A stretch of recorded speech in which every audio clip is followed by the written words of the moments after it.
Era uma segunda-feira nublada no interior de Minas Gerais. Em uma estrada sinuosa que ligava uma pequena cidade ao centro de Belo Horizonte, Lucas Santana dirigia sua velha Kombi adaptada para transporte escolar.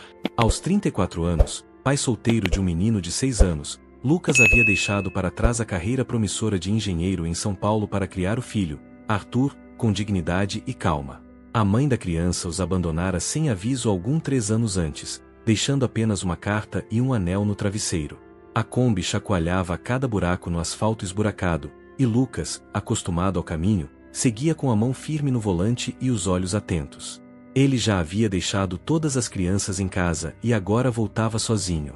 Era o momento de silêncio que ele mais gostava do dia, sem gritos, sem músicas infantis, apenas ele e a estrada. Mas naquele dia, o silêncio foi interrompido. Na beira da estrada, uma mulher com um vestido branco sujo, carregando um salto em cada mão, acenava freneticamente. Seus cabelos castanhos estavam embaraçados, e os olhos, por trás da maquiagem borrada, estavam cheios de desespero. Lucas hesitou por 2 segundos. O instinto dizia para seguir, mas algo naquela figura o impedia de ignorá-la. Parou. A mulher abriu a porta da Kombi sem dizer nada e entrou, ofegante.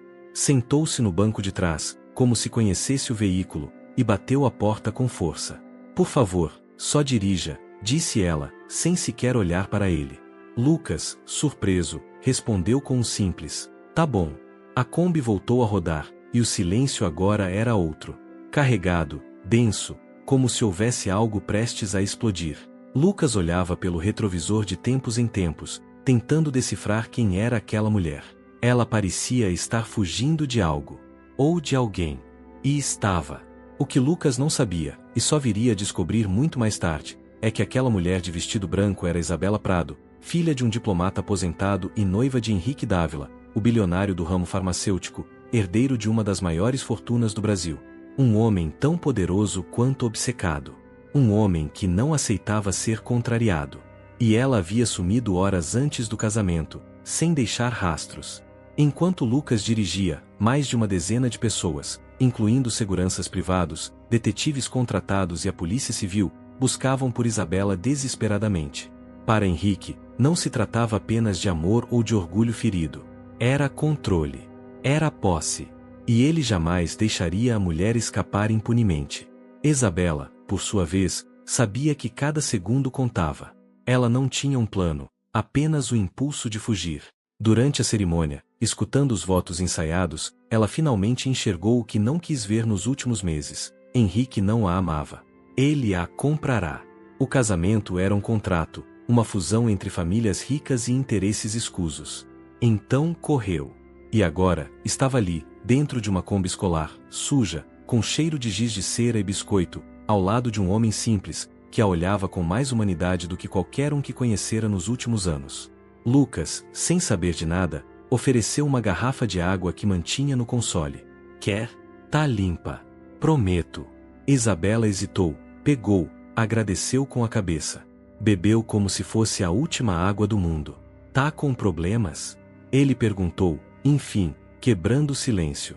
Ela respirou fundo. Tô. Mas não posso te envolver. Lucas assentiu. Tá bom. Mas se quiser ficar calada, tudo bem. Só me avisa onde quer que eu te deixe. Ela não respondeu. Apenas fechou os olhos. A tensão da situação crescia, mas Lucas manteve a direção firme. Ele ainda não sabia que aquele gesto simples de compaixão mudaria completamente a vida dele. Nem que, dali em diante, estaria enfrentando forças que jamais imaginou encarar. O mundo que ele conhecia, feito de pão de queijo, rotina escolar e noites vendo desenho com o filho, estava prestes a colidir com os círculos mais perigosos e influentes do país.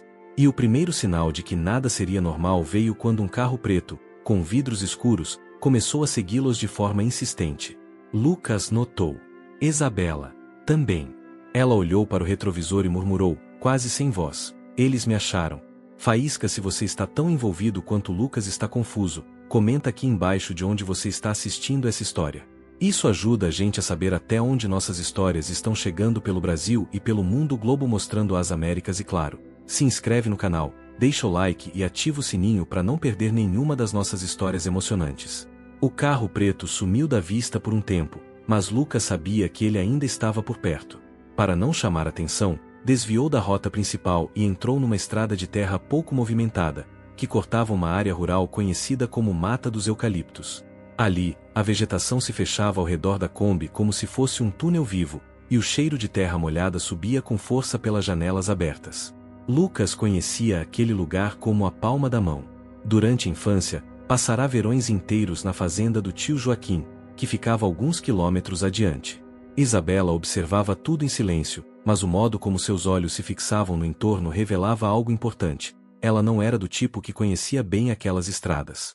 Era o tipo que vivia entre muros altos, jantares formais e carros com motorista.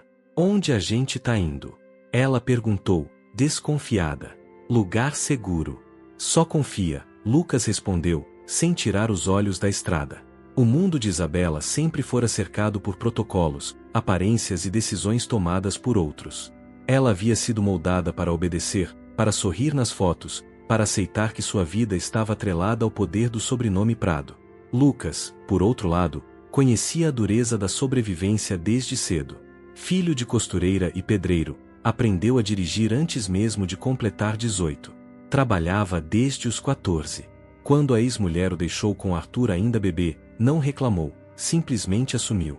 Criou o filho entre cadernos de desenho, ônibus escolares e muito afeto improvisado. Ao chegarem na fazenda abandonada do tio Joaquim, um casarão antigo, de paredes gastas e janelas grandes de madeira, Lucas desligou o motor. O lugar estava vazio, mas ainda seguro. Ele usava aquele refúgio ocasionalmente, quando queria fugir da cidade e respirar ar puro com o filho. Pode ficar aqui um tempo, se quiser. Ninguém vai te achar tão cedo, disse ele. Isabela desceu da Kombi sem dizer nada. Pisou na terra com dificuldade por causa do salto e se desequilibrou. Lucas a segurou pelo braço, mas ela logo se desvencilhou, orgulhosa. Eu me viro. Lucas sorriu de canto. Tá bom então, Dona Valentia. Lá dentro, o ar estava úmido e cheirava mofo, mas era melhor que a rua. Lucas acendeu uma lanterna velha e foi mostrando os cômodos, enquanto Isabela olhava tudo com desconfiança. Tem água no poço, e ainda deve ter gás no botijão. Se quiser, dá para tomar um banho quente. Ela assentiu, cansada. Enquanto Isabela se lavava, Lucas saiu para buscar suprimentos na cidadezinha vizinha. Era o tipo de cidade onde todo mundo se conhecia pelo nome. Ele entrou na mercearia da Dona Cidinha, uma senhora de voz alta e olhos atentos, que o observou com desconfiança ao vê-lo pegar produtos em maior quantidade que o normal. Tá fazendo rancho, Lucas? Ela perguntou. Tô ajudando uma amiga, precisou sair de casa às pressas. Cidinha não perguntou mais nada, mas o olhar dela dizia, tô de olho. De volta à fazenda, Isabela parecia uma pessoa diferente. Tinha tirado o vestido sujo e vestia uma camisa velha de Lucas. O cabelo, ainda úmido, caía solto, e o rosto estava limpo. Pela primeira vez, ela parecia real. Naquela noite, comeram arroz com ovo em silêncio. Mas o silêncio foi quebrado por um som distante, uma notificação de celular. Lucas franziu a testa. Tem sinal aqui? Isabela o encarou, preocupada. Eu desliguei meu celular. Mas se alguém tiver colocado rastreador em mim, talvez já saibam onde estou. E foi naquele instante que percebemos, o mundo dela não estava longe. Estava cada vez mais perto. A notificação vinda de um celular invisível parecia ecoar na cabeça de Lucas. Ele imediatamente pegou o próprio aparelho e colocou em modo avião. Isabela, ainda com o olhar fixo na porta, sussurrou, eu tinha um rastreador no sapato. Tirei ele antes de subir na Kombi. Mas, ela olhou para o pulso. Uma pulseira dourada, aparentemente inofensiva, ainda brilhava discretamente. Isso aqui, pode ter outro. Ele costumava fazer isso, disse, num tom quase de culpa. Lucas se aproximou, com calma. Posso tirar? Ela assentiu. Com cuidado, ele puxou a pulseira e jogou no fundo do poço, que ainda continha água escura e parada. O som metálico ao cair foi abafado, mas suficiente para Isabela sentir que, pela primeira vez, tinha realmente se livrado de algo que aprendia. Mas o alívio durou pouco. Naquela madrugada, 3 carros pretos passaram pela estrada de terra, a poucos metros da entrada para a fazenda. As luzes foram desligadas antes de chegarem ao portão enferrujado. 2 homens desceram, vasculharam a mata com lanternas. Um terceiro ficou no volante, falando algo no rádio. Lucas e Isabela estavam abaixados atrás da pia da cozinha, o coração disparado. Ela tremia. Ele permanecia imóvel, com os olhos fixos na entrada, segurando uma enxada como se fosse uma espada. Quando os carros foram embora, horas depois, o silêncio voltou. Mas era um silêncio que carregava ameaça, como a calma antes de uma tempestade. No dia seguinte, Lucas decidiu agir. Deixou Isabela trancada na casa, com comida e água, e foi até a delegacia local. Tentou explicar o que estava acontecendo, mas não deu nomes. O policial que o atendeu, Sargento Paiva, parecia mais preocupado com o café frio do que com o relato de Lucas. Uma mulher apareceu do nada, fujona de casamento? Tá bom. Ironizou. E você quer que eu acredite que os homens em carro preto não são da família dela? Lucas apertou os punhos, mas se conteve. Só quero registrar. E se algo acontecer comigo, quero que saibam quem ela é. Deixou um papel com o nome completo de Isabela e um número de contato de confiança. Dona Lourdes, a vizinha que cuidava de Arthur quando ele viajava. O problema era que Henrique Dávila não era só um bilionário. Ele tinha conexões em Brasília, em tribunais, em hospitais, até mesmo em emissoras de televisão. A notícia do desaparecimento de Isabela já havia saído nos jornais. Jovem herdeira some no dia do casamento. Suspeita de sequestro. E com isso, a narrativa começava a virar contra eles. Enquanto Lucas tentava proteger Isabela, o país inteiro acreditava que ele poderia ser o sequestrador. A tensão subiu quando ele recebeu uma mensagem no celular, mesmo com os dados desligados. Era de um número desconhecido. Você tem algo que é meu. Devolva e sairá vivo. HD. Lucas engoliu em seco. Olhou para Isabela, que dormia no sofá, com os joelhos dobrados e os cabelos bagunçados como uma adolescente depois de um dia de aula. Naquela imagem, não havia nada da mulher fria e controlada que ele imaginava que noivas de bilionários fossem. Ela era humana, frágil, assustada e forte, ao mesmo tempo. Quando ela acordou, Lucas não mentiu. Ele mandou mensagem. Sabe quem eu sou. E sabe que estou com você. Isabela encarou a parede por um momento, como se calculasse o tempo que ainda tinham. Se você quiser me deixar em algum lugar, eu entendo. Não vou te culpar. Lucas respirou fundo. Você não entendeu ainda, né? A partir do momento que você entrou naquela Kombi, a minha vida também mudou. Isabela não respondeu. Apenas olhou para ele com um misto de surpresa e gratidão. Pela primeira vez, alguém não estava tentando usá-la, nem controlá-la. Estava apenas com ela. Naquela noite, tomaram uma decisão. Não podiam mais se esconder. Era hora de contra-atacar. Isabela conhecia os bastidores da fortuna de Henrique. Sabia de documentos, acordos ilegais, empresas de fachada. Ela tinha provas. E Lucas, com sua lógica de engenheiro e jeito simples de pensar, sugeriu: então vamos onde ninguém vai procurar a verdade, no povo. Ele pegou seu notebook velho, montou um perfil falso e subiu um vídeo. Nele, Isabela, de rosto limpo e voz firme, contava sua versão. Mostrava documentos digitalizados. Contava como era mantida sob vigilância. Como o casamento era um contrato de fachada. E que agora, estava fugindo da mentira, não de um homem. No fim do vídeo, Lucas incluiu um pedido simples: se algo acontecer comigo ou com ela, saibam que tentamos avisar. A postagem viralizou. Mas com a verdade exposta, o risco aumentava. Henrique não ia aceitar ser exposto publicamente. E o próximo passo dele seria pessoal. O vídeo de Isabela se espalhou como fogo em palha seca. Em menos de 24 horas, estava em páginas de denúncia, grupos de Telegram, canais de notícias independentes e até em perfis de influenciadores. Comentários se dividiam entre os que a chamavam de corajosa e os que desconfiavam de tudo. A verdade estava em campo aberto, e isso incomodava muita gente. Na mansão Dávila, em São Paulo, Henrique assistia ao vídeo em silêncio absoluto, as mãos unidas diante da boca, como se em oração. Mas os olhos dele queimavam de ódio. Ao seu lado, o assessor de crise, Marcos Xavier, já preparava um dossiê falso para desqualificar Isabela publicamente. Ela virou o jogo. Se continuar assim, você pode perder não só a imagem, mas contratos internacionais, disse Marcos, preocupado. Henrique se levantou, pegando um controle remoto. Apontou para uma tela que mostrava a localização dos 3 carros de busca. Eu não perco. Eu corrijo. Ele pausou. Se ela acha que expor tudo vai libertá-la, vai aprender da pior forma. Enquanto isso, no interior de Minas, Lucas enfrentava uma tempestade emocional bem diferente. Arthur.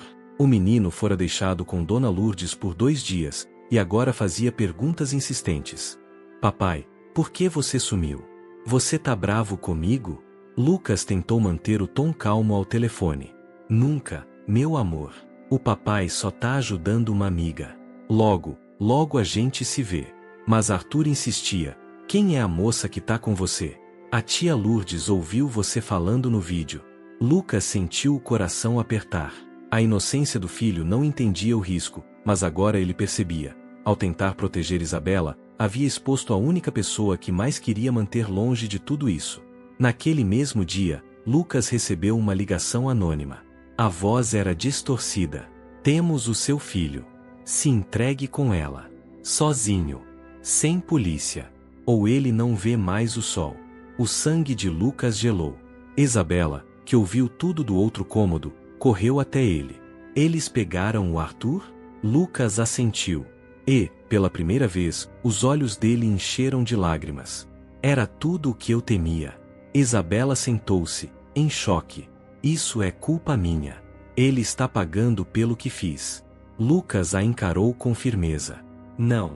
Isso é culpa dele. Do Henrique. Você não escolheu nascer em uma gaiola de ouro. Mas agora, a gente escolhe como vai sair dela. A partir dali, o plano mudou. Não bastava mais fugir. Era preciso enfrentar. E, para isso, precisariam de ajuda. Foi então que Isabela fez algo impensável. Ligou para a única pessoa da sua antiga vida em quem confiava. A irmã mais velha, Carolina Prado, uma médica que, diferente da família, havia se distanciado da elite. Carol, sou eu. Preciso de você. Carolina estava em Brasília. Sem pensar 2 vezes, pegou o carro e dirigiu a noite inteira até Minas. No reencontro, as irmãs se abraçaram com uma mistura de dor e alívio. Carolina levou um notebook com dados que poderiam incriminar Henrique por lavagem de dinheiro e suborno de autoridades. Ela havia descoberto isso anos antes, mas nunca teve coragem de denunciar. Agora, juntas, podiam fazê-lo. Mas o tempo era curto. A voz distorcida havia dado um prazo, 24 horas. Lucas, Isabela e Carolina usaram a conexão rural para transmitir uma live ao vivo, com os dados criptografados. Enquanto isso, Marcos Xavier rastreava cada movimento deles, desesperado para conter os danos. Henrique, do outro lado, preparava seu contra-ataque. Se eles queriam guerra midiática, ele traria guerra real. Mas Lucas tinha uma última carta na manga, um contato antigo da época em que trabalhava como engenheiro, Eduardo Rocha, hoje promotor de justiça em São Paulo. Eduardo devia um favor a Lucas por um acidente encoberto no passado. Era hora de cobrar. Eu preciso da sua ajuda. E do seu sigilo. Se confia em mim, é agora. Eduardo, relutante, topou. E foi ele quem iniciou os trâmites para um mandado de prisão contra Henrique. Mas o processo precisava ser discreto. Qualquer vazamento, e tudo desmoronaria. Enquanto o tempo escorria, o conflito deixava de ser apenas entre Lucas e Henrique. Agora envolvia o sistema, a verdade e o destino de um garoto inocente. A madrugada chegou sufocante, como se o ar estivesse mais denso, carregado por algo invisível. Lucas caminhava de um lado para o outro dentro da casa de madeira. A live havia atingido mais de 1 milhão de visualizações, e o nome de Isabela Prado era o assunto mais buscado no país. Mas tudo isso parecia irrelevante diante da realidade. Arthur estava nas mãos de Henrique. O prazo dado pelos sequestradores estava prestes a terminar. A cada minuto que passava, o relógio da parede parecia gritar mais alto. Carolina terminou de digitar uma última mensagem no notebook e fechou a tampa com força. O mandado de prisão vai sair. Eduardo está jogando pesado lá em São Paulo. Mas precisa de mais uma peça para completar o quebra-cabeça. A prova de que Henrique ordenou diretamente o sequestro de Arthur. Lucas assentiu. Só tem um jeito de conseguir isso. Isabela se aproximou, apreensiva. O quê? Eu vou me entregar. Mas não como refém. Como isca. O silêncio foi absoluto. Lucas, não, disse Isabela, com os olhos marejados. Ele é capaz de qualquer coisa. Se você for sozinho, é isso que ele quer. E é assim que a gente pega ele. Ele respirou fundo. Eu preciso salvar meu filho. E agora, ele me subestimou. Acha que sou só um motorista de Kombi do interior. Mas a verdade é que eu aprendi a sobreviver muito antes dele ter a primeira mansão. Com a ajuda de Carolina, Lucas gravou um vídeo curto, direto e certeiro, endereçado a Henrique. Você quer que eu apareça? Eu vou. Sozinho. No lugar que você escolher. Mas antes, solte meu filho. Caso contrário, o inferno que você vai viver será pequeno perto do que eu posso provocar. Te vejo em breve. O vídeo foi enviado direto para o número usado pelos sequestradores. Em minutos, a resposta chegou: Parque de Exposições abandonado. Quilômetros 302 da BR-040. Meia-noite. Sem polícia. Ou o garoto desaparece para sempre. Lucas sabia onde era. Um lugar enorme, destruído, esquecido desde a pandemia. Perfeito para encontros silenciosos. Perfeito para emboscadas. Isabela insistiu em ir junto. Lucas recusou. Alguém precisa ficar viva para contar o que aconteceu, se der errado. Mas ela tinha outro plano. Com a ajuda de Carolina, que possuía acesso a uma rede de denúncias anônimas conectada com o Ministério Público, Isabela armou uma transmissão silenciosa. Cada palavra dita por Henrique naquele encontro seria gravada. A verdade seria a arma. À meia-noite em ponto, Lucas entrou no parque com as mãos visíveis e o coração em chamas. Lá dentro, 2 carros esperavam. Um grupo de 5 homens armados cercava uma van. Da janela, Lucas viu o pequeno rosto de Arthur. Chorando. Com medo. Mas vivo. E então, Henrique apareceu. Não com roupas de grife, nem com seu ar de bilionário intocável. Mas com uma camisa preta, a barba mal feita e olhos fundos de raiva. Ele mesmo queria presenciar a humilhação final. Achei que você teria mais juízo, motorista, disse, sarcástico. Lucas permaneceu calado. Você achou que podia esconder minha mulher? Jogar minha reputação no lixo? O Brasil inteiro agora acha que eu sou um monstro. Ele riu. E tudo por quê? Porque uma patricinha resolveu fugir do casamento? Lucas deu um passo à frente. Porque ela quis ser livre. Henrique se aproximou lentamente. Eu podia acabar com você agora. Mas quero que sofra. Vai perder o filho, a dignidade, tudo. E foi nesse instante que a voz de Isabela ecoou pelo parque. Ela apareceu entre as sombras, segurando o celular apontado diretamente para Henrique, em live. Vai repetir isso na frente de todos agora, Henrique? O choque tomou conta dos capangas. Henrique empalideceu. Você. Ele sussurrou. Sim, eu. Ao vivo. Para o Brasil inteiro. Do outro lado da tela, milhares assistiam. E do outro lado da estrada, viaturas já estavam posicionadas, graças ao rastreamento de Eduardo. Henrique tentou correr. Um dos homens armados tentou reagir. Mas uma explosão de luzes vermelhas e sirenes envolveu o local. O cerco foi fechado. Lucas correu até a van e abriu a porta com as próprias mãos. Arthur pulou nos braços do pai. Papai, eu sabia que você vinha. Henrique foi algemado ali mesmo, diante de milhares de espectadores. A live mostrava tudo. Aquele era o fim de um ciclo, mas o começo de outro. O dia seguinte foi de sol forte, como se o céu quisesse limpar o que restou da escuridão da noite anterior. A prisão de Henrique Dávila dominava os noticiários. Bilionário é preso após denúncias de sequestro, lavagem de dinheiro e suborno. A imprensa finalmente dava espaço à versão de Isabela, agora com provas, depoimentos e imagens públicas incontestáveis. Isabela, no entanto, não comemorava. Sentada na varanda da casa de Carolina, onde agora estava escondida temporariamente, observava a paisagem como quem busca entender um mundo novo. Lucas apareceu com 2 canecas de café. Dormiu?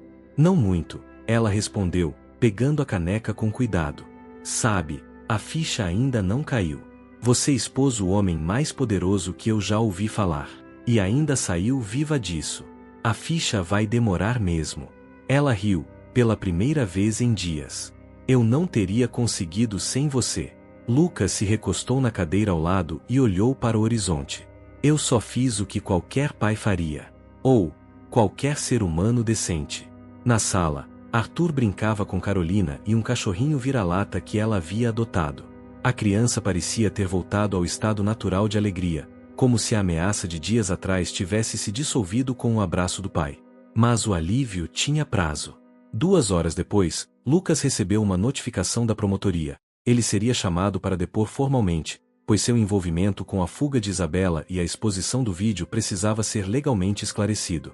Carolina, que já previra isso, tranquilizou ambos. O Ministério Público reconhece que vocês agiram em legítima defesa, e com base em provas legítimas. Mas Lucas vai ter que responder por evasão de conduta temporária, basicamente, por não ter ido à polícia logo no início. Nada grave, mas pode gerar barulho. E Arthur? Lucas perguntou. Já providenciei um advogado para garantir que a guarda do seu filho não seja questionada, respondeu Carolina. Mesmo com tudo aparentemente resolvido, havia cicatrizes invisíveis. Na internet, muitos internautas acusavam Isabela de oportunismo, dizendo que ela só resolveu falar depois que tudo apertou. Outros a chamavam de heroína. Essa divisão constante fazia com que ela hesitasse a cada passo. Lucas percebia isso. E, certa noite, depois que Arthur dormiu, ele disse: "O mundo não vai te aplaudir de verdade, Isa. Mas você não precisa de aplauso. Precisa de paz." "E você?" ela perguntou. "O que você quer agora?" Ele demorou para responder. "Quero criar meu filho em paz. Sem medo. E talvez não fazer isso sozinho." Isabela ficou em silêncio. Não era um pedido. Era uma brecha. Nos dias seguintes, Henrique tentou, de dentro da prisão, mobilizar aliados para manipular o caso. Mas a live, os documentos e o apoio de promotores como Eduardo impediram qualquer manobra mais séria. Os advogados dele pediram prisão domiciliar. Negada. Pedido de habeas corpus. Negado. A imagem do intocável ruía a olhos vistos. Isabela prestou depoimento oficial com acompanhamento jurídico. Depois disso, recebeu uma proposta do Ministério Público, colaborar como testemunha-chave em processos de corrupção envolvendo o Grupo Dávila. Ela aceitou. Lucas também depôs. Não fugiu das suas decisões, e até admitiu que, se soubesse de tudo desde o começo, talvez tivesse feito diferente. Mas ao sair do fórum, foi surpreendido por uma cena inesperada, dezenas de pessoas aplaudindo. É ele! É o pai da Kombi! A cena viral que mostrava Lucas resgatando o filho, transmitida ao vivo, havia tocado o Brasil.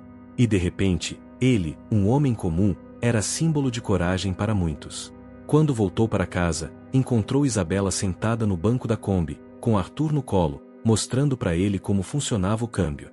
"Tá ensinando a dirigir já?" brincou Lucas. Ela olhou para ele, com um leve sorriso.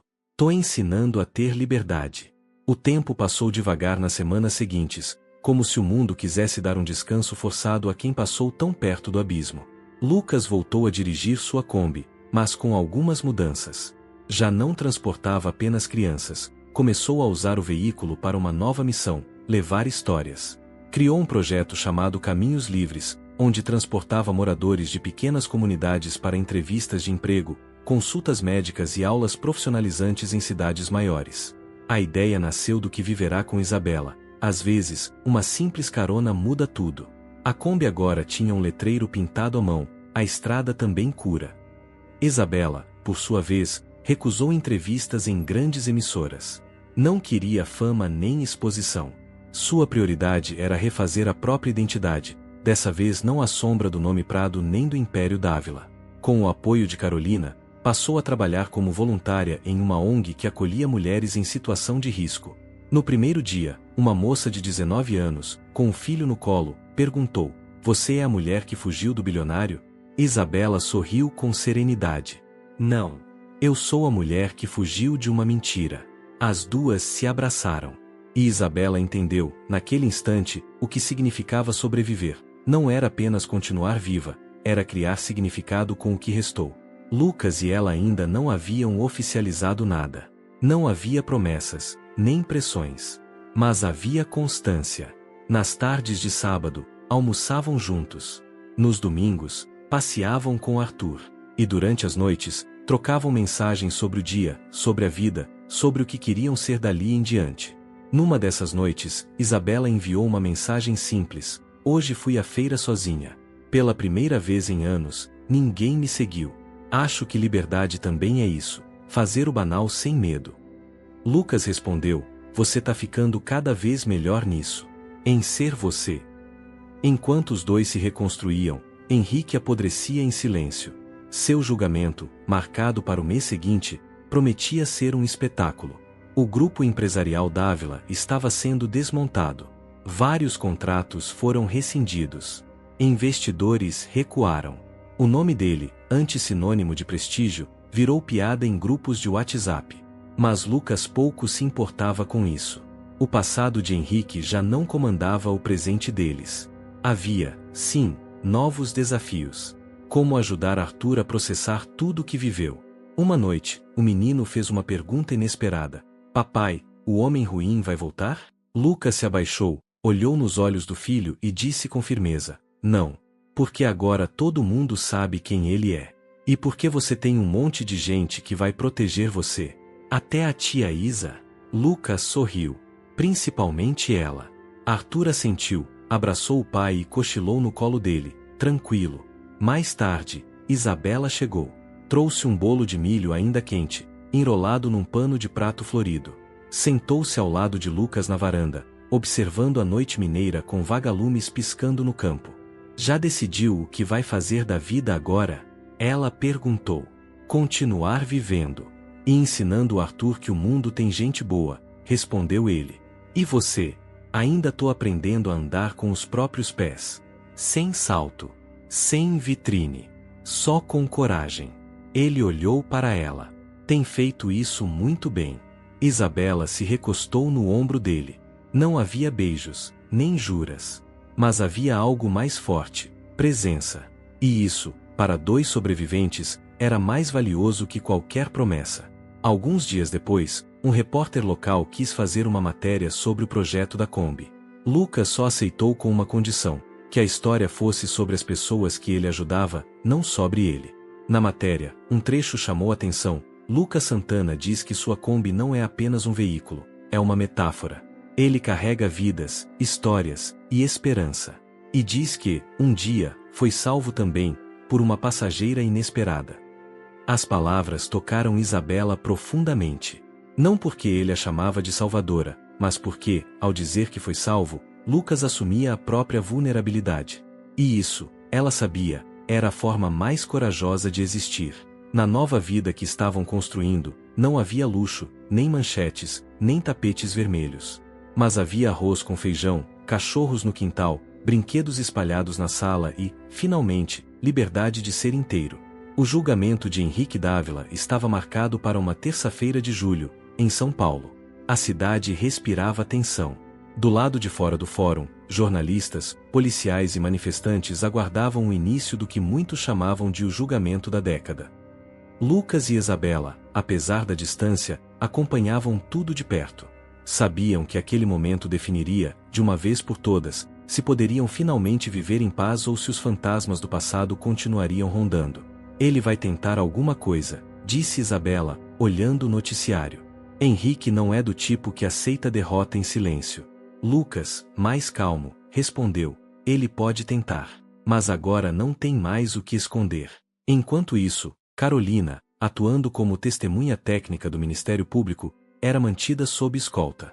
As provas que ela ajudou a reunir foram essenciais para derrubar o Império Dávila. Depoimentos, contratos falsos, registros de movimentações bancárias internacionais, tudo apontava para um esquema de décadas. A última subtrama a se resolver antes do julgamento veio à tona quando Eduardo, o promotor e velho amigo de Lucas, descobriu que Henrique havia subornado um juiz de instância inferior, tentando travar o processo por insanidade temporária.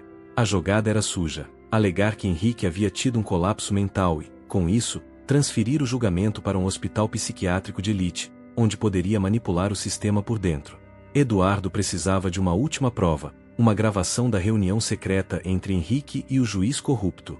O problema: a única pessoa com acesso ao local era Marco Xavier, o ex-assessor de confiança de Henrique, que, secretamente, também queria escapar da queda do patrão. Lucas e Isabela, em uma tentativa desesperada, decidiram confrontar Marcos pessoalmente. Encontraram-no num bar discreto, nos arredores de Bragança Paulista. Ele estava mais magro, abatido, com olheiras profundas. Vim aqui com uma proposta, Marcos, disse Isabela, sem rodeios. Você tem a chance de sair como cúmplice, ou como testemunha. Marcos olhou para ela, cansado. Acha que eu ainda tenho escolha? Sempre tem, respondeu Lucas. Na manhã seguinte, uma nova bomba estourou. A gravação da tentativa de suborno foi entregue anonimamente ao Ministério Público. Era o empurrão que faltava. Henrique, ao saber disso na prisão, teve uma crise de fúria. Quebrou o vidro da cela com um soco e precisou ser contido. Pela primeira vez, o homem que controlava tudo estava sem controle algum. Enquanto o clímax se aproximava, Isabela preparava seu último depoimento público. Vai expor tudo? Perguntou Lucas. Vou encerrar o ciclo. Só assim consigo viver o próximo. Na live, transmitida direto de um estúdio improvisado da ONG onde trabalhava, Isabela apareceu com um visual simples, sóbria e serena. Disse, com firmeza, não quero vingança. Quero justiça. Não por mim, mas por todas as pessoas que foram silenciadas por medo, por poder ou por dinheiro. Fugi porque achava que não tinha saída. Hoje eu sei, a saída se constrói. O vídeo teve mais de 3 milhões de visualizações em menos de 24 horas. Lucas, assistindo de casa com Arthur no colo, sentiu algo mudar por dentro. Não era apenas admiração. Era gratidão por ter sido incluído naquele caminho, mesmo quando tudo parecia impossível. Do lado jurídico, Carolina ligou naquela mesma noite com uma atualização. A promotoria quer Isabela presente no tribunal. Como última peça. Você acha seguro? Lucas perguntou. A essa altura, ela é mais símbolo do que alvo. E isso é mais forte do que qualquer ameaça. Isabela aceitou. Prepararam a viagem para São Paulo com o cuidado de quem atravessa um campo minado.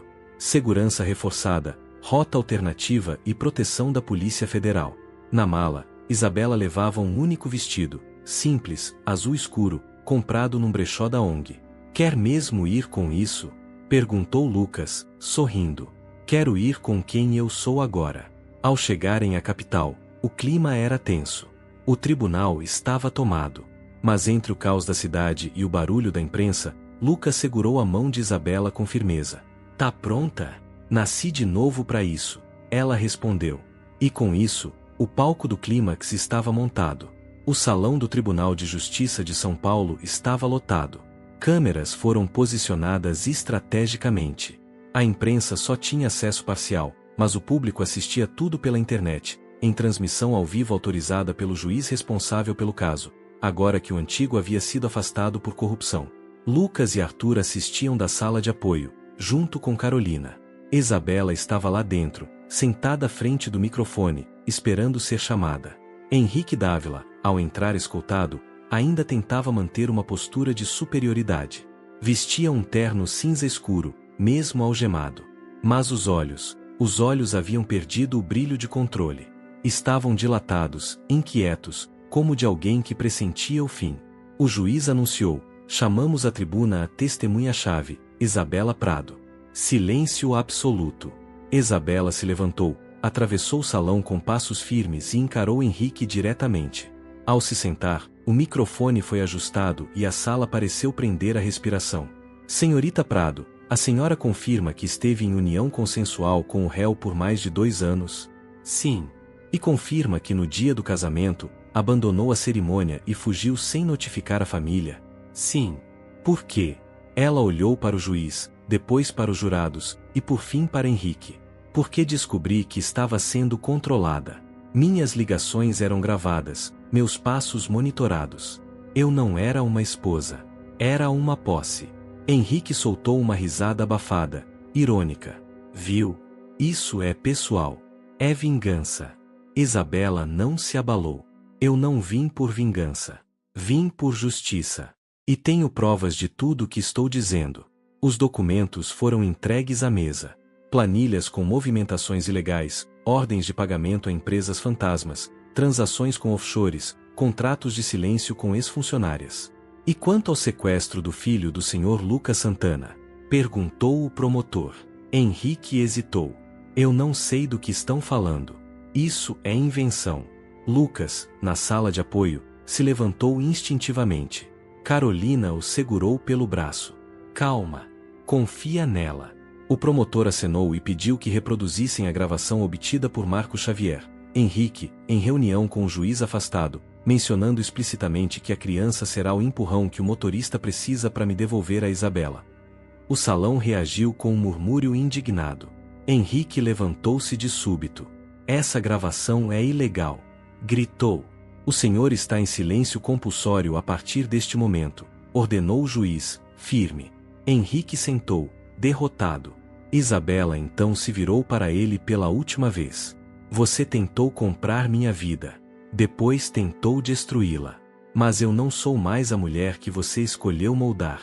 Sou o que sobrou da dor, e o que renasceu dela. O juiz da vara criminal, substituindo o titular afastado, pediu a palavra. A corte analisou o material apresentado. Com base nas evidências incontestáveis e nos depoimentos recebidos, esta audiência considera o réu Henrique Dávila culpado por formação de quadrilha, corrupção ativa, sequestro de menor e tentativa de obstrução da justiça. Henrique afundou na cadeira, sem expressão. O juiz continuou. A sentença será proferida oficialmente em 15 dias, mas a prisão preventiva será mantida sem possibilidade de fiança. Está encerrada a sessão. Lá fora, ao sair do tribunal sob forte escolta, Isabela foi cercada pela imprensa.